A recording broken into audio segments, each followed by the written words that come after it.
Buenos días, ¿qué tal? Con todos y con todas. Bienvenidos a una nueva entrevista en nuestra sección Nuevas Tendencias Historiográficas. En esta oportunidad tenemos vamos a dar bienvenida al profesor Renzo Aroni, con quien vamos a poder dialogar con respecto a tres temas importantes a nivel metodológico, que son, por un lado, historia oral, los archivos locales y etnografías para repensar un tema como lo es el conflicto armado interno del Perú, eh, desde su experiencia como académico. Entonces, vamos a invitar al profesor Renzo Aroni. ¿Qué tal? ¿Cómo está? Ay, muchas gracias, Luis. Gracias por la oportunidad de compartir mis trabajos con la audiencia de Reporteros Historia y pues muy contento de estar aquí contigo. ¿Qué tal? Bien, bueno, vamos a presentarlo brevemente. Renzo Aroni, bueno, es Assistant Professor of Indigenous Studies en el Departamento de Spanish and Portuguese and of the Center of Latin America and Caribbean Studies. Tiene un PhD en Latin American History por la Universidad de California, Davis, con énfasis en Human Rights and Native American Studies. Anteriormente realizó estudios de licenciatura en Historia en la Universidad Nacional Mayor de San Marcos y de maestría en Antropología con énfasis en etnomusicología en la Universidad Nacional Autónoma de México. Su área de estudio es la historia latinoamericana, con énfasis en los Andes, violencia insurgente y contrainsurgente de Latinoamérica durante la Guerra Fría. También, bueno, derechos humanos y arte y políticas de la memoria, historia oral indígena, hip hop indígena y conocimientos y prácticas culturales andinas. Entre sus publicaciones se encuentra, bueno, el libro editado junto a Ponciano del Pino, Una revolución precaria, Sendero Luminoso y la guerra del Perú, 1980-1992, publicado por el IEP, así como varios artículos acerca de representaciones acerca del conflicto armado interno, algunos de los cuales vamos a comentar en esta entrevista, y su artículo más reciente, que fue publicado hace un par de semanas, se titula Gender Atrocity and Haircut Punishment in Peru's Shining Path, ¿no? Publicado en el Journal of Latin American Studies.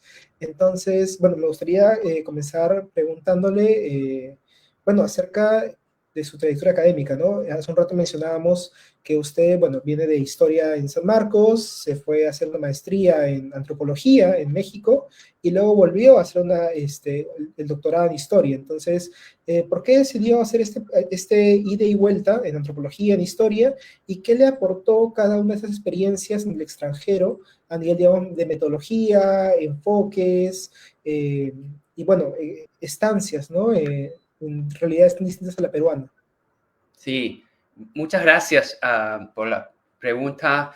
Creo que mi fundación como muy abierta a la interdisciplinaridad ha ido como determinando mi transición entre historia, antropología, en tanto también ambas disciplinas comparten las mismas o formas de colaboración en términos de metodológico, ¿no? Como la historia oral, las entrevistas que se hacen también en la etnografía como parte del trabajo de campo.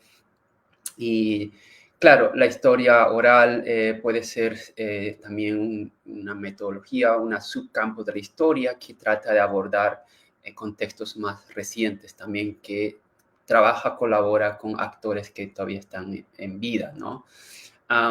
Pues yo encontré mucho interés, entusiasmo en la historia reciente cuando era estudiante en la Universidad de San Marcos.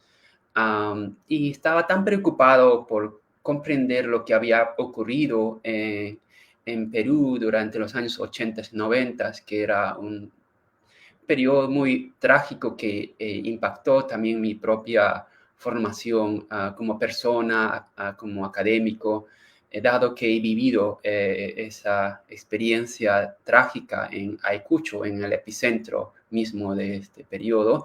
Y pues eh, las clases que tomaba en la Universidad de San Marcos, donde estudié, no me daban como que las herramientas suficientes para estudiar este periodo reciente, ¿no?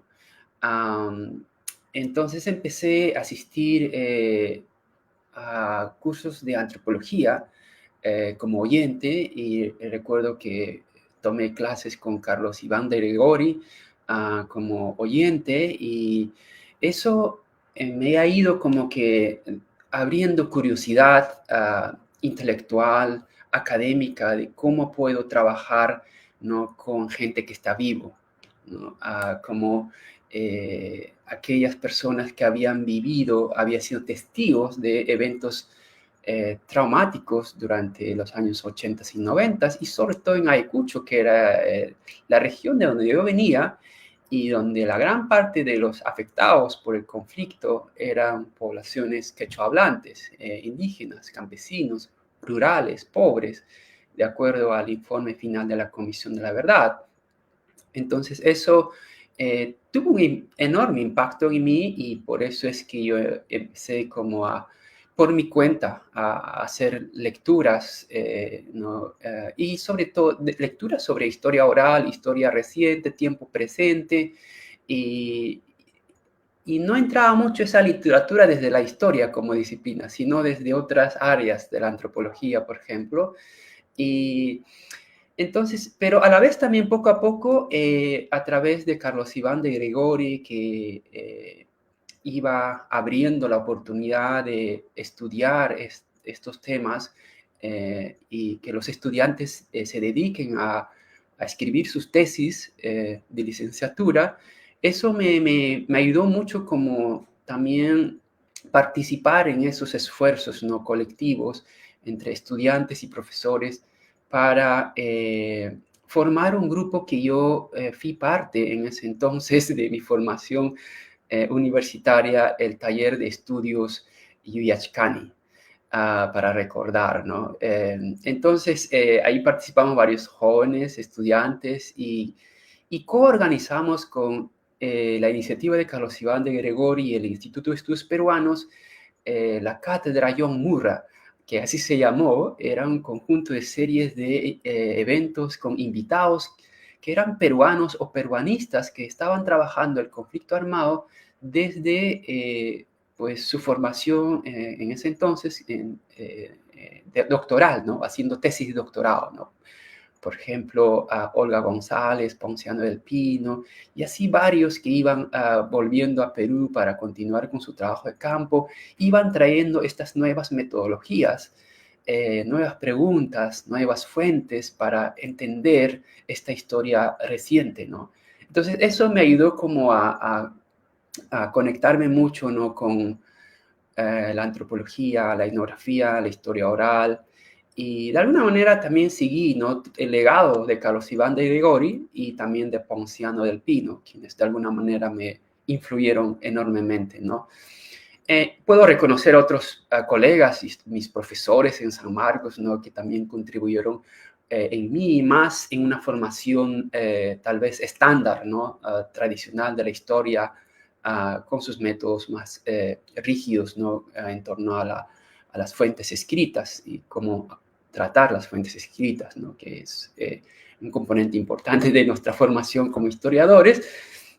Y claro, ¿no?, Carlos Contreras, Francisco Quirós, Teresa Vergara, Ruth Borja, son mis profesores que de alguna manera me formaron en esa interdisciplinariedad también de la historia más estándar, tradicional, con una historia más reciente, nueva o renovada de la historia oral que justamente compartía con colegas como Ponciano del Pino, ¿no? Y cómo llego pues a la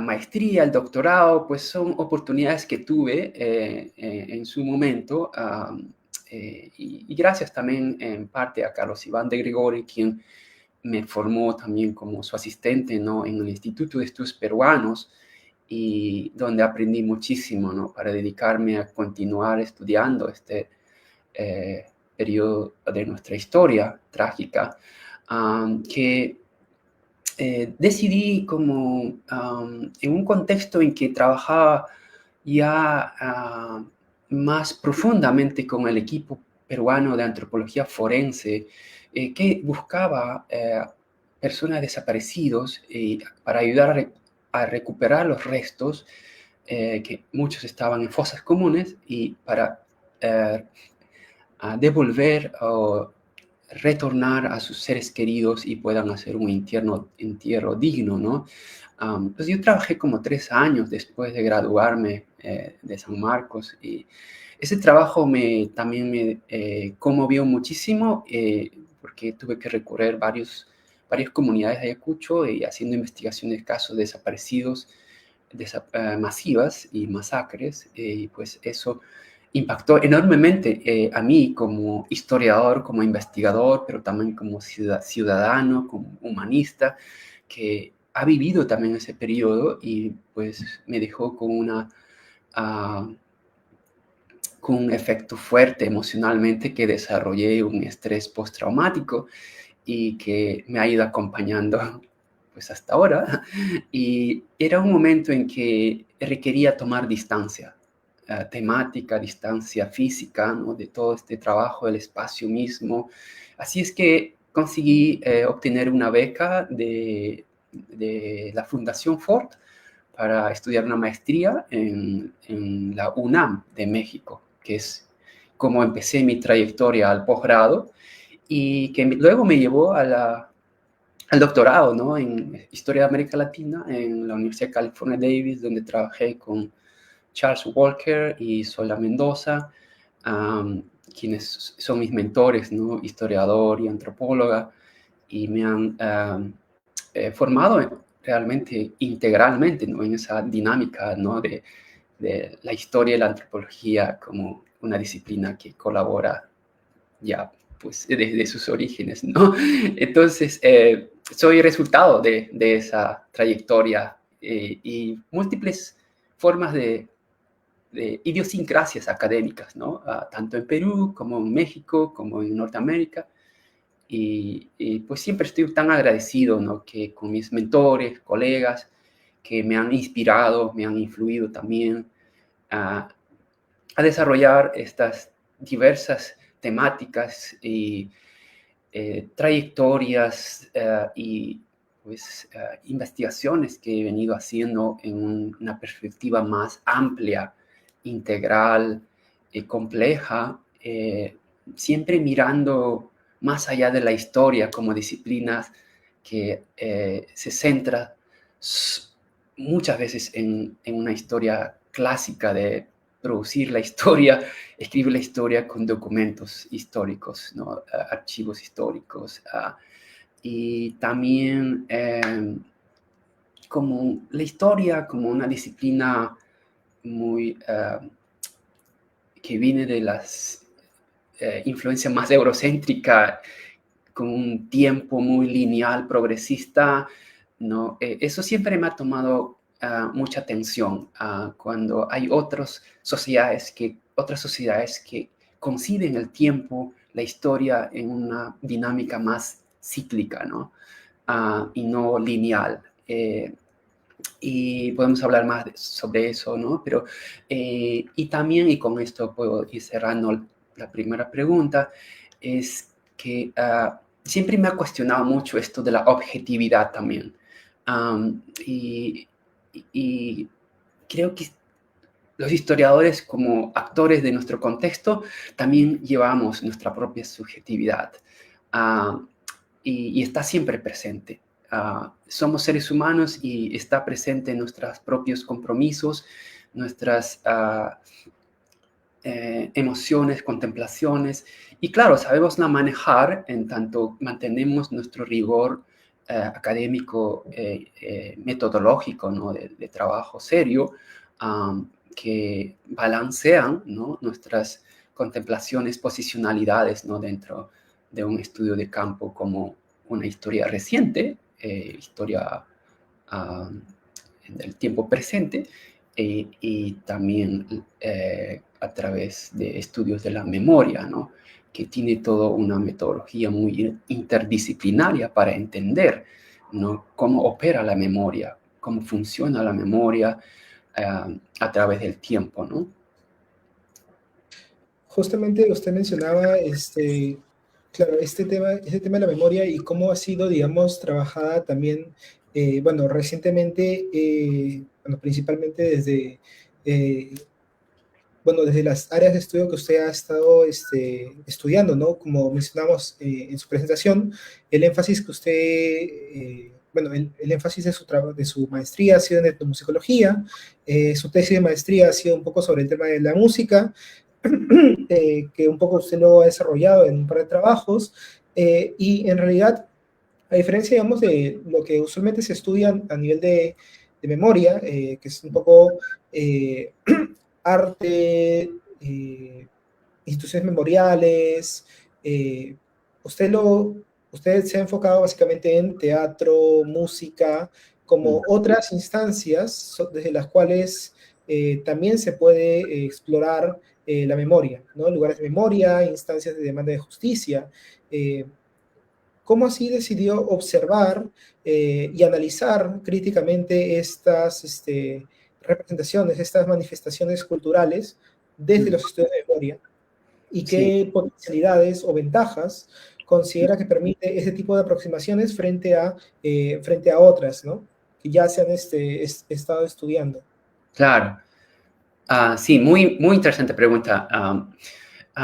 Pues creo que en mi caso entiendo la historia no solo como un acontecimiento del pasado, un acontecimiento vivido, ocurrido en un instante de la historia, en el tiempo de la historia, sino también como un proceso de recordar, como un acontecimiento recordado, ¿no? Y este es un análisis que ya Alessandro Portelli, el historiador oral italiano, ha ido presentándolo en algunos de sus trabajos, parafraseando a Walter Benjamin, ¿no? De la historia no solo como acontecimiento en sí mismo, sino también como un proceso de recordación, ¿no? Entonces, el acontecimiento vivido es el hecho en sí mismo que ha dejado huellas, registros, ¿no? Y en un marco temporal, ¿no? Y espacial que ya pasó, ¿no? Pero sin embargo, yo me interesé mucho en el proceso de recordar también, ¿no? Sin descuidar los hechos fácticos de lo que ocurrió, ¿no? Y al abordar la historia oral, implica también como eh, preguntarse sobre la memoria, de cómo la gente recuerda, por qué recuerda de una manera u otra, ¿no? Y también cómo elabora, estructura sus narrativas de acuerdo a sus intereses, posicionalidades políticas, sus implicancias, complicidades que puede haber tenido o participación directa o indirecta. Hay múltiples variables, ¿no? Que van explicando por qué los actores recuerdan de una u otra manera, o silencian ciertos eventos, o tratan de articular su narrativa en tanto pueda ser más beneficiosa a lo que el oyente quiere escuchar, ¿no? Y uno puede poner el ejemplo, por ejemplo, el trabajo de la Comisión de la Verdad, con su equipo de entrevistadores que recorrieron varias comunidades en las que llegaron para recoger testimonios, ¿no? Y muchas familias ya tenían preparado como toda su narrativa, ¿no? De cómo decir y qué decir, ¿no? Y qué no decir, enfatizar tal vez su victimización, enfatizar tal vez su rechazo a Sendero Luminoso, pero a la vez también silenciando, negando, ¿no? Cualquier vínculo, complicidad previa que tuvo con Sendero. Entonces, el, la riqueza de trabajar con la historia oral es esa dinámica de cómo va formándose, construyéndose la memoria, ¿no? Uh, y esa narrativa que, pues, claro, empieza como una narrativa individual, pero que va circulando y va entrelazando, formando una memoria de sectores y versiones que van dando forma, ¿no? Y también porque hay un poder que ejerce, ¿no? De quien tiene mayor impacto, ¿no? Una memoria oficial, por ejemplo, en una comunidad que está muy influida por los vencedores, que, ¿no? Aquellos que derrotaron a Sendero o expulsaron, o que sí fueron colaboradores de Sendero, pero que cambiaron de posición y ya son autoridades locales y entonces controlan la narrativa local, controlan la historia oficial de la comunidad, ¿no? Pero hay voces disidentes, hay voces que saben, sobre todo las mujeres, cuentan historias, digamos, como más de secretas, ¿no? Y uno puede notar mucho, por ejemplo, en el trabajo de Ponciano del Pino, uh, en nombre del gobierno, ¿no? En el caso de Uchurajay, es notorio esa dinámica, ¿no? De la historia oral presente, la narrativa oral presente, ¿no? Y cómo va cambiando, articulándose. Y lo que me gusta, y aprovecho expandir un poquito del trabajo de Ponciano del Pino, porque comparto esa dinámica metodológica que él trabaja, y es que él parte justamente desde la representación, ¿no? Desde la memoria, para ir retrocediendo en el tiempo y encontrar las raíces históricas factuales de los hechos, de los eventos, ¿no? Y es bien interesante, ¿no? Porque en una historia, en un evento, siempre está el hecho factual, que es nuestro interés como historiador, pero también está el proceso de cómo se recuerda y cómo se representa, ¿no? Entonces, a mí siempre me interesó mucho cómo estos lenguajes y prácticas culturales de las propias poblaciones que representan sus memorias, sus experiencias, sus historias, con sus propios términos, con sus propios conceptos, en quechua, ¿no? Y también en prácticas rituales performativas, que pueden ser la música, la danza, el arte, teatro visual, ¿no? Las canciones son tan poderosas, por ejemplo, ¿no? Y cómo narran sus historias, las canciones testimoniales. Entonces yo prestaba mucho atención a esas formas de comunicación y memoria que también son otra forma de producción de conocimiento y transmisión de conocimiento, ¿no? Más allá de la literatura, la escritura, ¿no? Está estos lenguajes, ¿no? Que la propia población históricamente ha producido y ha transmitido a través de sus conocimientos y prácticas propias, ¿no? Culturales, rituales, a través de la danza, música, ¿no? Entonces, eso es lo que me llamó mucho la atención y es por ahí por donde entro a estudiar, por ejemplo, la historia del conflicto armado, ¿no? Desde la representación para volver a la historia. Porque a veces la representación y la memoria puede estar como equivocada, puede estar incompleta, puede ser manipulada, tergiversada, ¿no? Puede estar como más influenciada por la historia oficial, la memoria oficial. Y entonces ahí viene nuestro rol como historiador, de corregir eso, ¿no? De encontrar la dinámica de cómo, por qué se llegó a representar de esta forma, ¿no? ¿Por qué se representa o recuerda, ¿no? De una manera en que, por ejemplo, en la comunidad construye una narrativa anti-sendero y pro-Estado, ¿no? En tanto derrotaron a Sendero Luminoso y cómo las comunidades se organizaron y contribuyeron a la derrota de Sendero y por ende también se alinean con una retórica de pacificación y vencedores, etc. ¿Por qué se elabora esa narrativa? ¿No? Y uno busca entenderlo justamente a través de estas historias orales, a través de una examinación exhaustiva de las fuentes locales, documentos, archivos comunales que permiten releer, reexaminar, combinando con la entrevista a estos actores que han sobrevivido y también con la etnografía y estas otras formas de representación, ¿no? Entonces, son múltiples ángulos para entender un mismo fenómeno y cómo lo entendemos desde su representación y la elaboración de la memoria colectiva, ¿no? Justamente usted mencionaba hace un momento, bueno, que usted, digamos, bueno, usted, su familia, viviendo en Ayacucho, que estuvo, digamos, cercana a la experiencia de la guerra, y que, digamos, su digamos, en historia se le hacía difícil encontrar esas herramientas para poder comprender, ¿no?, lo que había ocurrido durante la década del 80 y 90.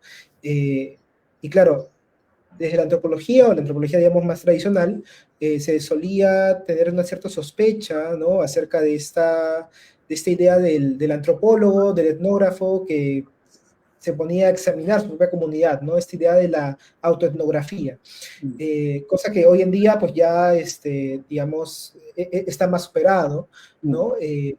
Y por otro lado, pues también en la historia, últimamente, también ya se ha estado, pues, este giro subjetivo, entre otros autores, Enzo Traverso ya va mencionando que ya cada vez menos hay esta reticencia a a hablar del yo en la historia, ¿no? Entonces, eh, ¿cómo ha transformado este giro subjetivo, y quizás también hablando del giro afectivo, la manera en la cual abordamos ciertos temas en las ciencias sociales? Pienso en la historia, en la antropología, quizás en otras áreas, y de qué manera esto ha permeado también en los estudios, en los estudios de memoria y otros. ujú. Bueno, puedo hablar desde mi experiencia, cómo he ido am, desarrollando estas metodologías desde la primera persona, desde el yo, ¿no? Y de ahí la autoetnografía y, y la presencia de mi voz, ¿no?, en mi narrativa también, en mi forma de escribir la historia, ¿no?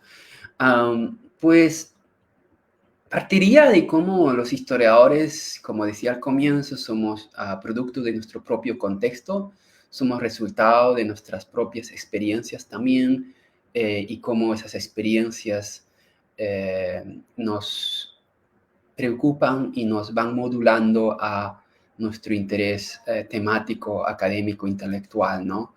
Um, para mí, estudiar Perú y su historia reciente no es solo un objeto de estudio, y no es tampoco eh, obsesionarme con la objetividad.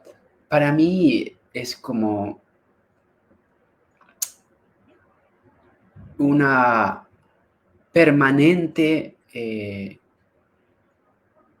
resonancia de mi lugar, de dónde vengo, de quién soy, ¿no?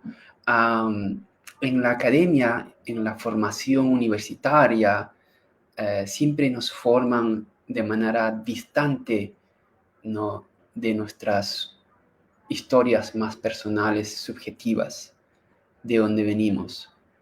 Eh, y yo creo que reconociendo y afirmando mi propia procedencia y mis ancestros, de donde vengo, que es los Andes, eh, quechua hablante como soy, y que practico los saberes y formas de conocimiento del mundo andino de donde vengo, de mi indigeneidad también, que está tan presente en mí.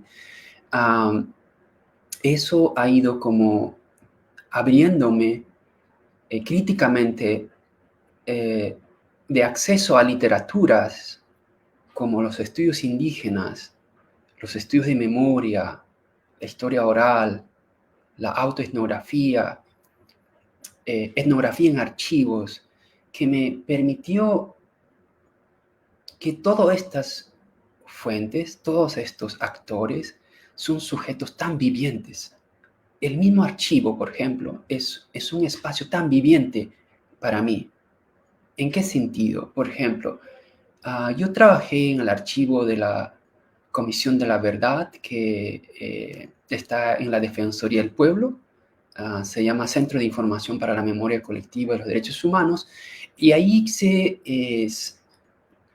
guarda, ¿no?, toda la documentación creada por la Comisión de la Verdad, incluyendo los testimonios, cerca de 17.000 testimonios recogidos, cientos de entrevistas a profundidad que se llevaron a cabo, entre muchos otros documentos.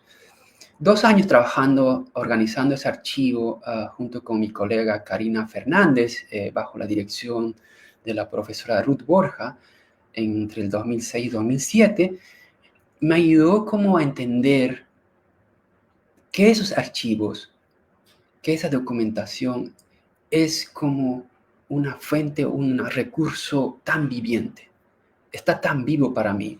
Los lugares, actores que se mencionan en estos testimonios, en estos relatos, no eran como espacios geográficos o temporales distantes. Eran tan cercanos a mí que yo podía reconocer los lugares, ¿no?, que mencionaban en Ayacucho, ciertos eventos que había escuchado, había vivido. Entonces, era una suerte de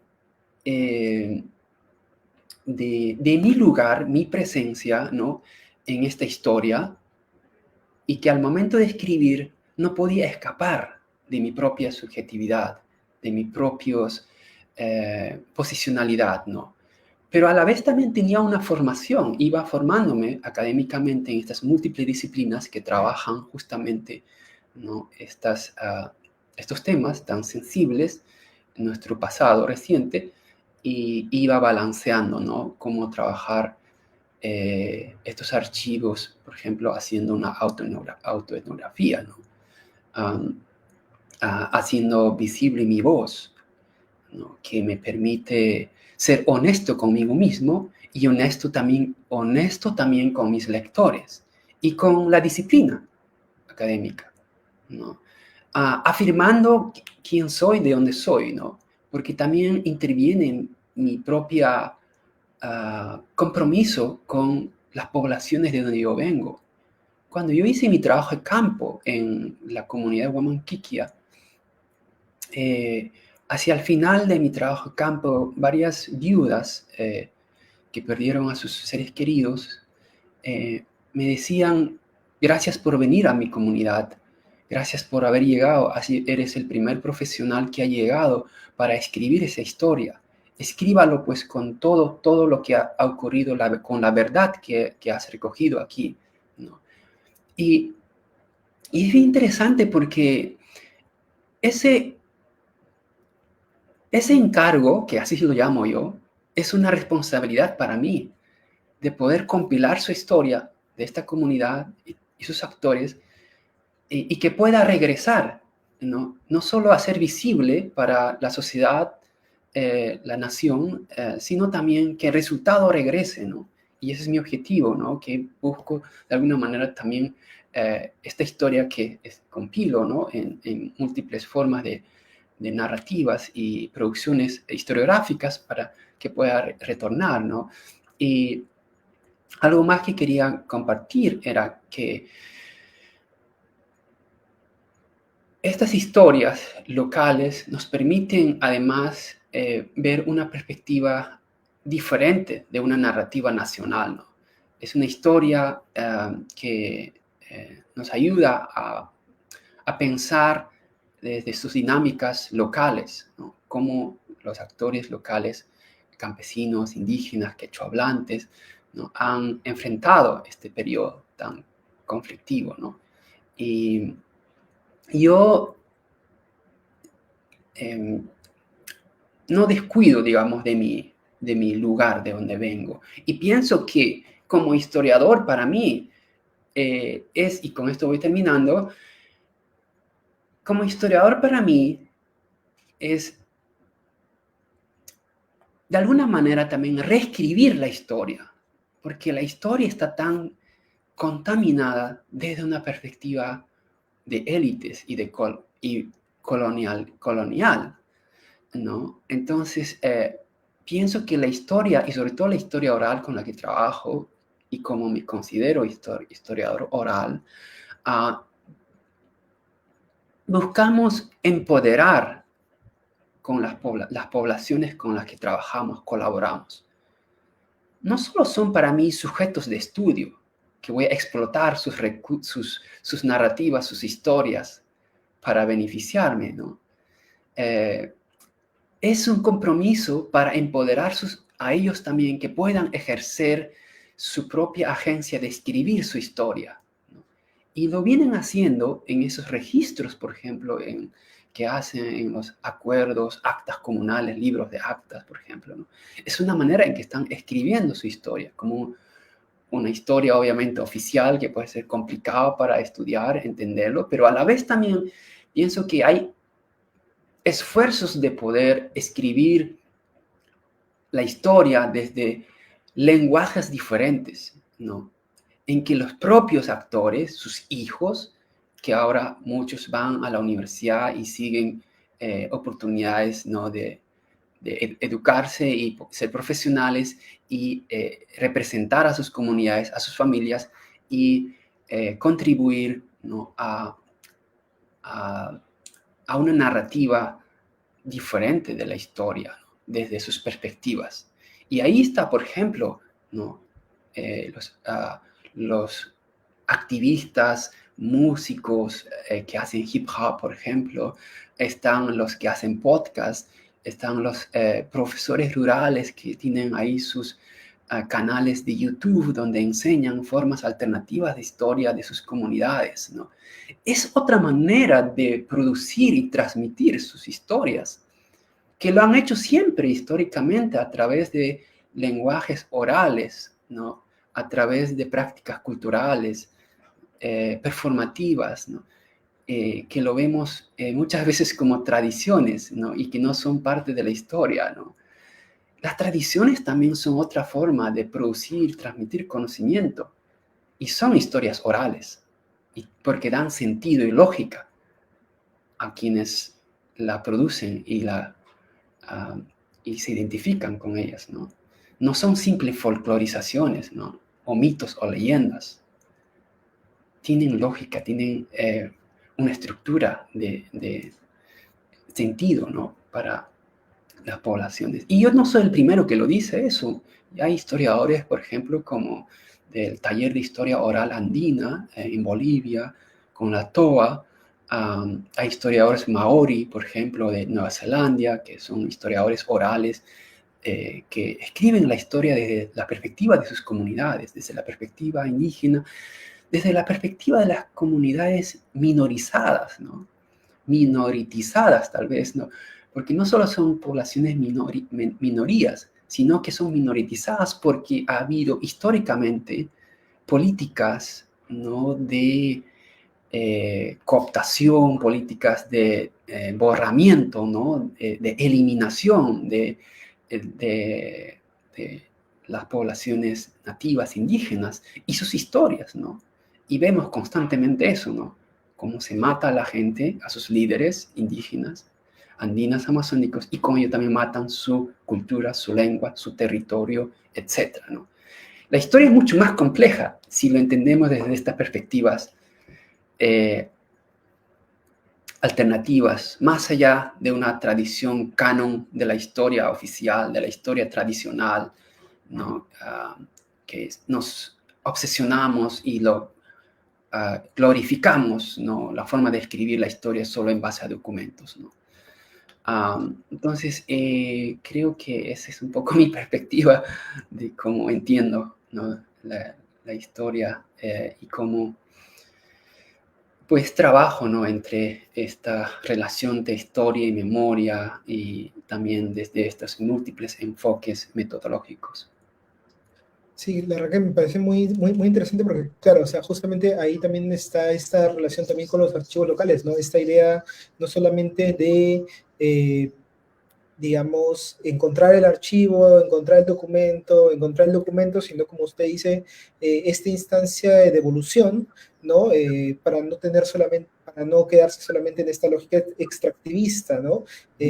No solamente pensarlo con las personas, sino también incluso con los mismos documentos, ¿no? Más aún pensando también con la lógica de los archivos, ¿no? Todo este giro archivístico, la discusión con los archivos, hoy en día también un poco creo que sigue esta lógica. Quería también preguntarle, quizás ya para ir finalizando esta entrevista, que en realidad esta última pregunta, esta última respuesta que usted ha dado, pues en realidad podría dar pie a muchas otras repreguntas, pero pues el tiempo es tirano y pues nos queda tiempo para una pregunta más solamente, que es en relación a su último artículo y que pues voy a traer a colación algo que usted mencionó hace, pues, creo que al inicio de la entrevista, eh, que las comunidades andinas también pues tienen otras formas de entender el tiempo y otras formas también de entender el mundo. Y justamente entre esta otra forma de entender el mundo es también otra forma de entender, por ejemplo, la muerte, ¿no? Y precisamente en su último artículo, Atrocidades, bueno, de género, que tiene que ver con castigo con el corte de cabello, el corte de las trenzas, a partir de un caso que, bueno, usted ahorita nos va a comentar.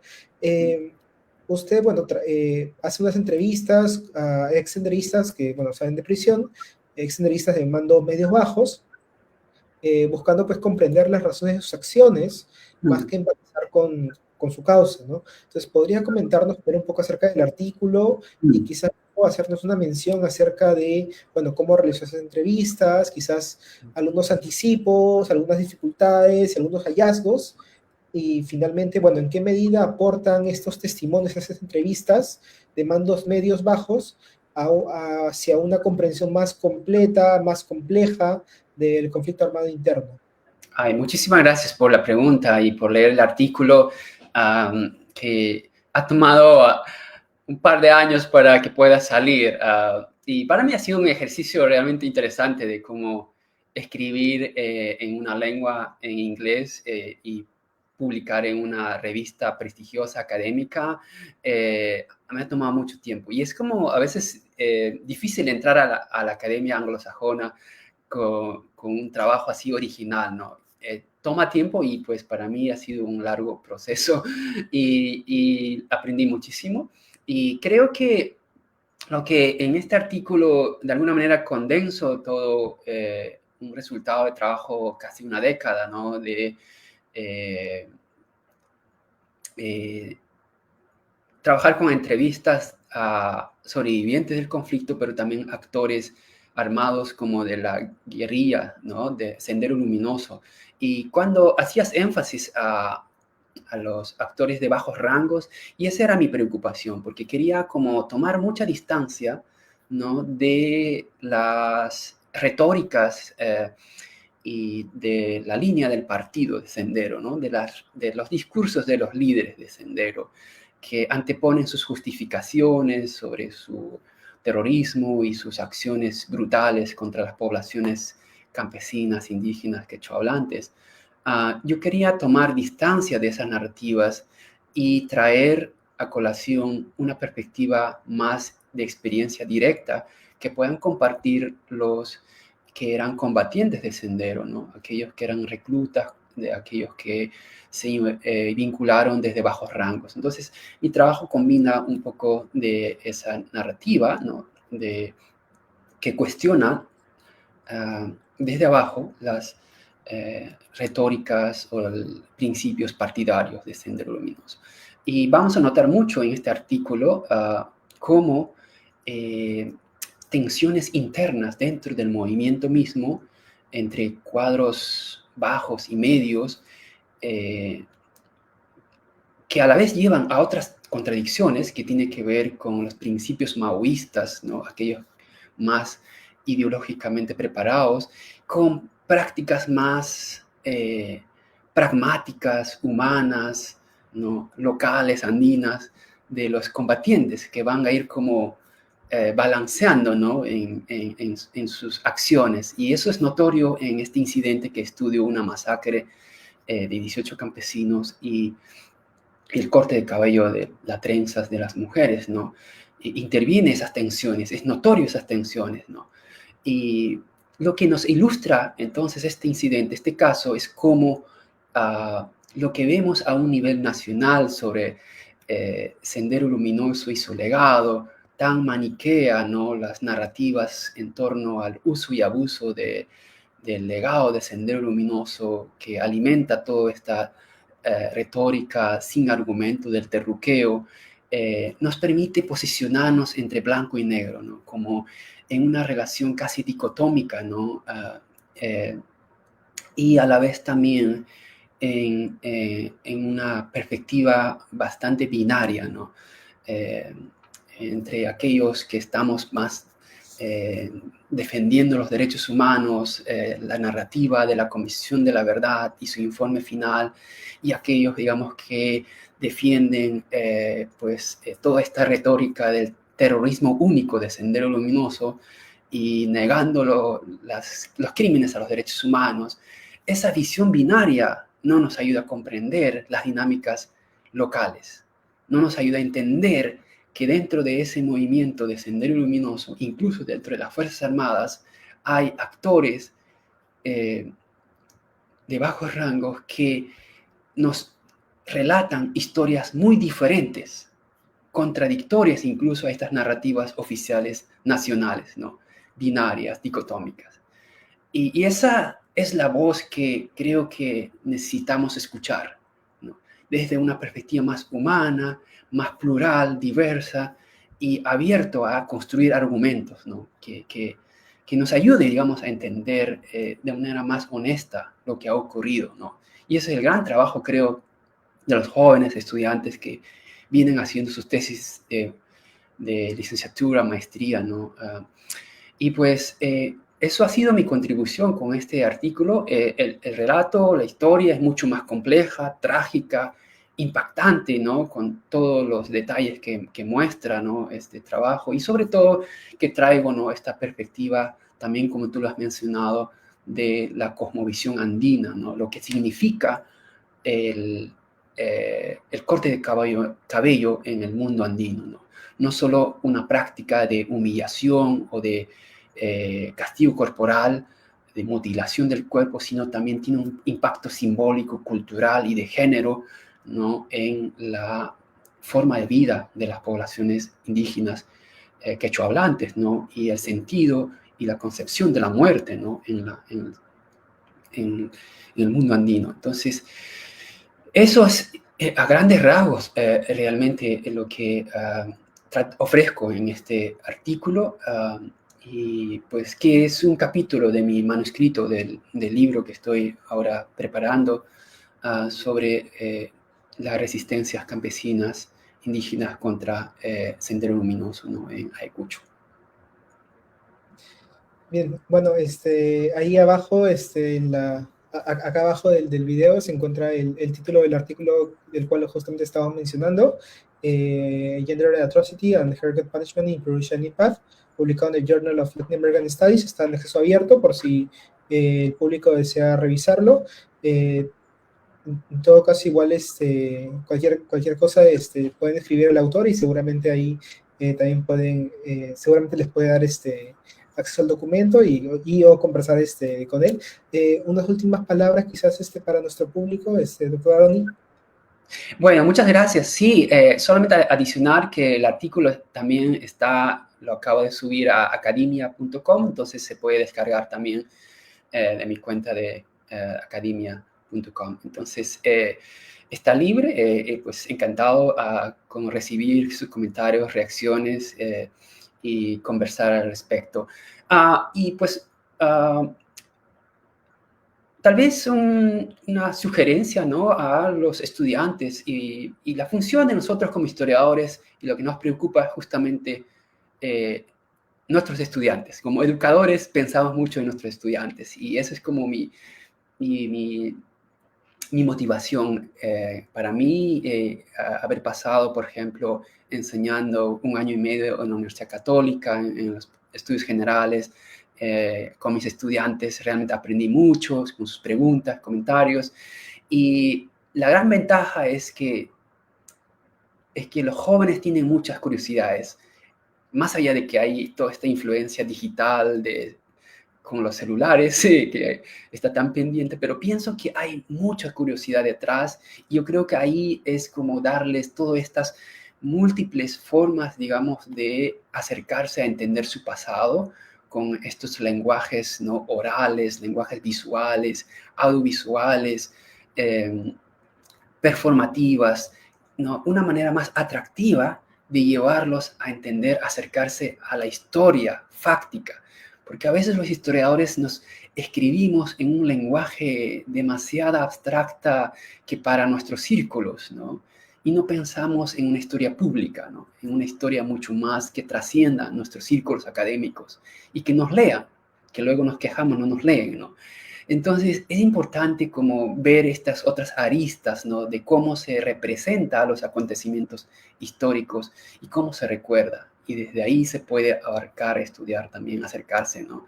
De manera más atractiva, más inteligente y creativa, ¿no? A la historia. Era eso. Muchas gracias.